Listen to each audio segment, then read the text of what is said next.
Hello and thanks for stopping by. This is Phoenix for the Atari 2600, released by Atari in 1982, and I'm playing off of a cartridge on a Retron 77. Phoenix was a 1982 release from Atari, and it's one of the many shooters for the platform. It's a little like Space Invaders in how you're shooting upwards at aliens and through a shield on the boss level. At least, that's what it feels like to me. We had this one at home when I was a kid and we played it a lot. When you play this game, take a look at your avatar, your ship.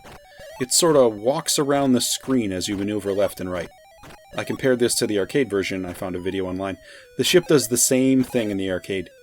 The ship just kind of walks back and forth as you steer left and right. Granted, it's a little nicer looking in the arcade version, but it is still kind of odd looking. Even better is the 2600 version because your ship is one color and they chose this sort of yellowish orange. Take a look at it moving around on screen. Doesn't it look like an uncooked chicken from the supermarket? Am I the only one that sees that? I digress. There are a total of 5 levels you play through here, with different enemies on each screen, and then it loops back to the start and you keep playing. The fire button fires your ship's cannon, and if you pull down on the joystick, your ship gets protected by a shield, and it will keep enemy shots off you for a few seconds. While the shield is active, you can shoot up and out of the shield, but enemies can't shoot through, so that's kind of nice. The one drawback here is when you do activate the shield, you are unable to move left or right until it disappears. Also, after you use the shield, it's going to take 3 to 4 seconds to recharge. The first level is a wave of spaceships flying around. Left, right, up, down.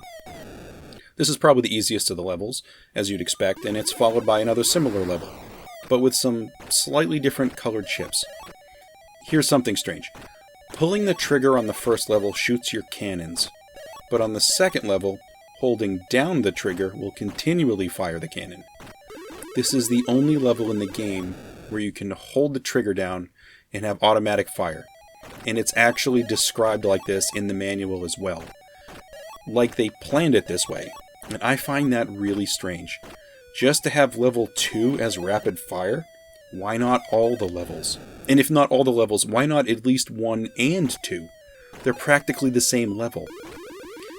To me, it sounds like it's sort of a programming mistake, and somebody couldn't change it after the fact, so they decided to mention it in the manual to try to cover it up. That's what I think, and I'm sticking with it. Very strange. So level 1 and 2 are similar. Each has formations of ships, and levels 3 and 4 are similar too, but they have waves of these phoenixes flying in formation, and they shoot their cannons down at you as they fly around. The Phoenix ships are actually fairly clever. They're divided into 3 parts. There are 2 wings and a center segment. If you hit the Phoenix ships in the center, they're destroyed. But if you hit one or both wings, they will continue to fly around. And after a few seconds, if you don't hit the center segment, the wings will grow back. The wings growing back is a fun mechanic, I think, but it is frustrating to watch your enemies regenerate in front of you. After you get through the first 4 waves, you're greeted with the boss fight. An alien spaceship. You need to get through the outer layer of their ship and hit the pilot. The ship basically has 2 protective layers. There's a red outer shield that you can just shoot through, and then beyond that is another shield. It's a narrow, scrolling blue shield, and it's moving left to right. So you need to shoot through the first shield just to get to the second shield, and then you have to blast that one enough so when it scrolls back in front of the pilot, hopefully you can get a shot through. While you're doing all of this, of course, the pilot is shooting down at you, so you can't just go under the ship, line yourself up, and start shooting. Sure, you have a shield, but it doesn't stay active long enough. I usually blast the center for a bit, and then move over to the left, and I'll attack the inner shield for a bit, because it's really narrow outer shield on the far left or far right. It works. When I'm through with that, if I open up enough space in the second shield, I'll move back underneath the middle, and then try to shoot the pilot. I think there are a lot of successes to be applauded for in this particular game. First, especially after seeing how many Atari 2600 games have no variety, this one has plenty of variety.